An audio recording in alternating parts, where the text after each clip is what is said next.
So hello everyone, I hope you all are doing good. मेरा नाम है मोहित चौहान और इस क्लास में हम कवर करने वाले आपके chapter number 7 fundamental rights of Indian polity by Laxmikanth. यहाँ से अब आपके बहुत इंपॉर्टेंट चैप्टर्स शुरू हो जाएंगे। सभी important chapters fundamental rights, fundamental duties, DPSP, उसके बाद पार्लियामेंट, सेंटर स्टेट रिलेशन। इससे पहले आपके दो सबसे इंपॉर्टेंट चैप्टर जा चुके हैं। पहला है आपका दैट इज़ जो आपका हिस्टोरिकल बैकग्राउंड है, फिर उसके बाद आता है आपका प्रियम्बल।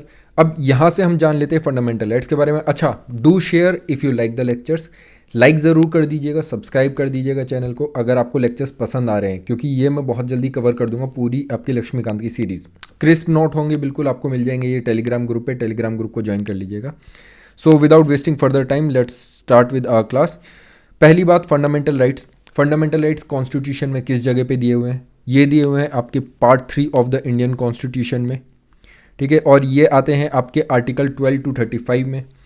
इसको मैग्ना कार्टा ऑफ इंडिया भी बोला जाता है। बहुत ही इंपॉर्टेंट ये फीचर्स हैं ऑफ इंडियन कॉन्स्टिट्यूशन।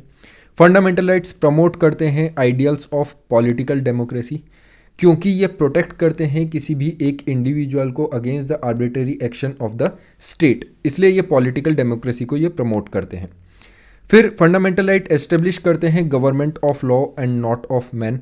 मतलब यहाँ पे कोई एक व्यक्ति विशेष सर्वोपरि नहीं है। यहाँ पे हमारा law of the land that is constitution and other laws जितनी भी हैं वो सर्वोपरि हैं, ठीक है, वो सबसे ऊपर रखे जाते हैं।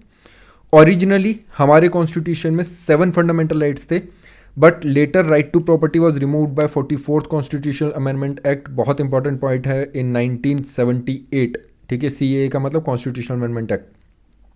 फिर इसके बाद फीचर्स ऑफ फंडामेंटल राइट्स की बात कर लेते हैं। फीचर्स की बात करें तो these are not absolute but qualified. इसका मतलब क्या है? रीजनेबल रेस्ट्रिक्शंस लगाई जा सकती हैं, और ये एब्सोल्यूट इसलिए नहीं रखे गए हैं क्योंकि देखियो, इंडिविजुअल राइट्स इंपॉर्टेंट तो हैं, बट सोसाइटी के राइट्स भी बहुत इंपॉर्टेंट है। सोसाइटी एज अ होल को हमें कंसिडर करना पड़ता है। Most of them are against the state and some against the private individual. इसका एग्जाम्पल क्या है? अनटचेबिलिटी। अगर कोई भी प्राइवेट इंडिविजुअल अनटचेबिलिटी प्रैक्टिस करता है तो उसके अगेंस्ट भी फंडामेंटल राइट्स जा सकते हैं। These fundamental rights are defended and guaranteed by the Supreme Court. Supreme Court defend करता है, गारंटी करता है फंडामेंटल राइट्स को, कोई और नहीं करता है। कॉन्स्टिट्यूशन नहीं करता है। क्वेश्चन सीधे सीधे पूछा जा सकता है, these are defended and guaranteed by the constitution, these are defended and guaranteed by the president. तो ये सब गलत है, सिर्फ ये सुप्रीम कोर्ट यहाँ पे आंसर आएगा। दीज आर नॉट सेक्रोसेंट और परमानेंट। इनको बदला जा सकता है, इनको रिमूव किया जा सकता है। इसके कुछ आपके बेसिस हैं जिनके बेसिस पे आपका फंडामेंटल राइट्स रिवोक किए जा सकते हैं।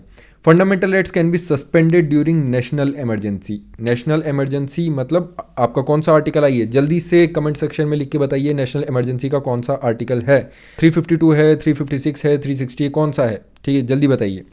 Accept article 20, except article 21। इन दोनों आर्टिकल्स के अलावा बाकी सारे आर्टिकल सस्पेंड किए जा सकते हैं ड्यूरिंग नेशनल इमरजेंसी। अच्छा, आर्टिकल 19 जो है उसको स्पेशली आप सस्पेंड कर सकते हैं ओनली ड्यूरिंग नेशनल इमरजेंसी और on the grounds of war और एक्सटर्नल एग्रेशन, ठीक है। आप इन दो ग्राउंड्स पे क्या कर सकते हैं? आर्टिकल 19 को रिमूव कर सकते हैं, सस्पेंड कर सकते हैं। इसके अलावा कभी और नहीं कर सकते। इंटरनल इमरजेंसी जो आपका होता है उस पर नहीं कर सकते हैं। एप्लीकेशन ऑफ फंडामेंटल राइट्स की अगर हम बात करें यहाँ पे, तो these are restricted while martial law is in force. तो ये वाइल है, ठीक है, while martial law is in force. जब भी आपका मार्शल लॉ लगता है तो उस टाइम पे फंडामेंटल राइट्स रेस्ट्रिक्ट किए जा सकते हैं अप्लाई होने से। अच्छा, एक और चीज़ आप मुझे जल्दी से कमेंट सेक्शन में ये भी लिख के बताइए कि मार्शल लॉ का कौन सा आर्टिकल है? 30, 32, 33, 34, 35 कौन सा आर्टिकल है मार्शल लॉ का? और law to enforce the fundamental right can be made only by the parliament, ठीक है। इंडिया में सिर्फ और सिर्फ फंडामेंटल राइट से रिलेटेड जितने भी आर्टिकल हैं उनमें अगर कोई भी चेंजेस आना है, उनमें अगर कोई नया फंडामेंटल राइट लेकर आना है, किसी को हटाना है, तो ये जितने भी चेंजेस हैं वो सिर्फ और सिर्फ पार्लियामेंट ही कर सकता है, स्टेट नहीं कर सकता है। इसका मेन कारण क्या है? ताकि all over India homogeneity maintain करी जा सके, ठीक है, पूरे इंडिया में एक जैसे रूल्स मेंटेन किए जा सके। एक बहुत इंपॉर्टेंट पॉइंट जो आपसे मोस्ट ऑफ द टाइम पूछा जा सकता है, ऐसा कौन सा केस है जिसमें यह बोला गया था कोई भी कॉन्स्टिट्यूशनल अमेंडमेंट एक्ट अगर फंडामेंटल राइट्स के खिलाफ जा रहा है तो उस कॉन्स्टिट्यूशन अमेंडमेंट एक्ट को हम क्या कर सकते हैं, ख़त्म कर सकते हैं। ये बोला गया था इन Keshavananda Bharti case.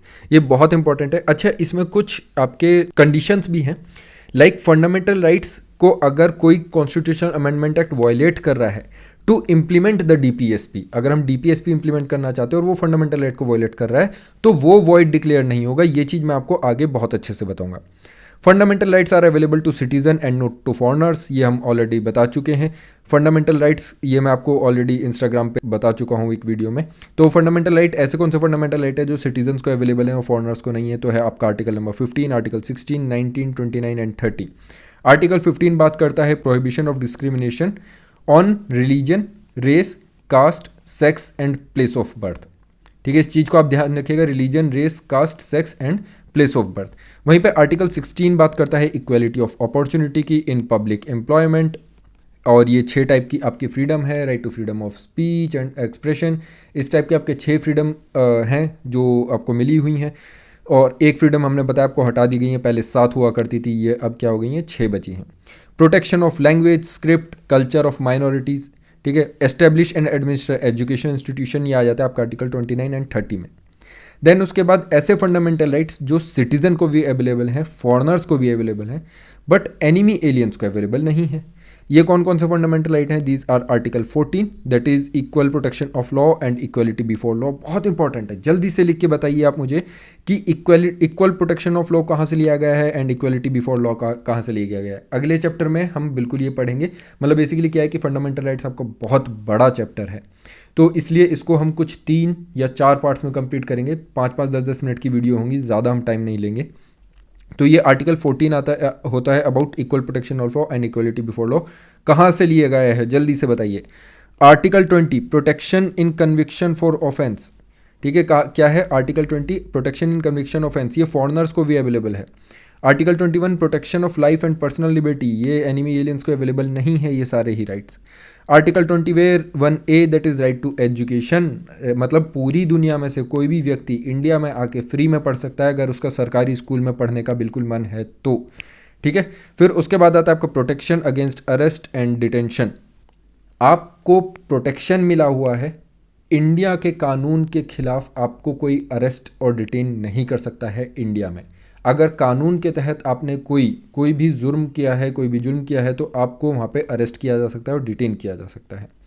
Prohibition of traffic, force labour and child employment, ये सब प्रोटेक्शन मिली हुई फॉरनर्स को। आर्टिकल 25 टू 28 जो बात करता है रिलीजियस फ्रीडम। देखो इन सबको ना इन डेप्थ में पढ़ेंगे क्योंकि आपका नाम ही चैप्टर का फंडामेंटल राइट्स है, बहुत इन डेप्थ में पढ़ेंगे इन सभी आर्टिकल्स को जितने भी यहाँ पे लिखे हुए हैं, ठीक है। 25 से लेकर 28 तक रिलीजियस फ्रीडम की यहाँ पे बातें चल रही हैं।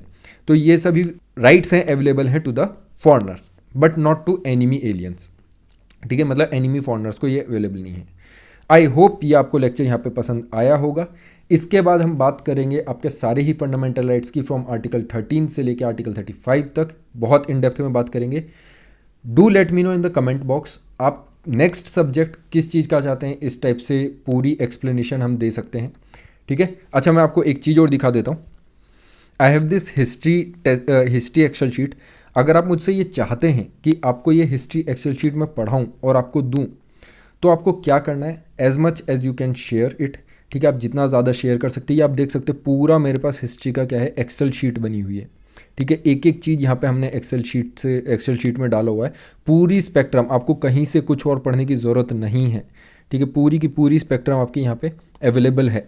कोई फैक्ट ईयर टू ईयर, एक एक ईयर के अकॉर्डिंग हमने यहाँ पे एक्सप्लेन किया हुआ है। अगर आप चाहते हैं कि मैं ये हिस्ट्री का कोर्स स्टार्ट करूं तो do let me know in the comment box. जैसे ही हमारा पॉलिटी का ख़त्म होता है ये, तो तुरंत हम स्ट्रेट स्टार्ट कर देंगे बिफोर योर प्रीलिम्स। बट इसके लिए आपको क्या करना है, जितने ज़्यादा लोग मिले आपको उसके लिए लाइक करना है, शेयर करना है, कमेंट करना है and do let me know कि अगर आप ये चाहते हैं हम हिस्ट्री का स्टार्ट करें तो। चलिए, thank you so much, have a great day, bye bye, take care. Subscribe कर लीजिए चैनल, लाइक कर दीजिए चैनल, पूरा आपका रैपिड रिवीजन करवा दूंगा मैं before prelims. Thank you so much, have a great day, bye bye, take care, जय हिंद।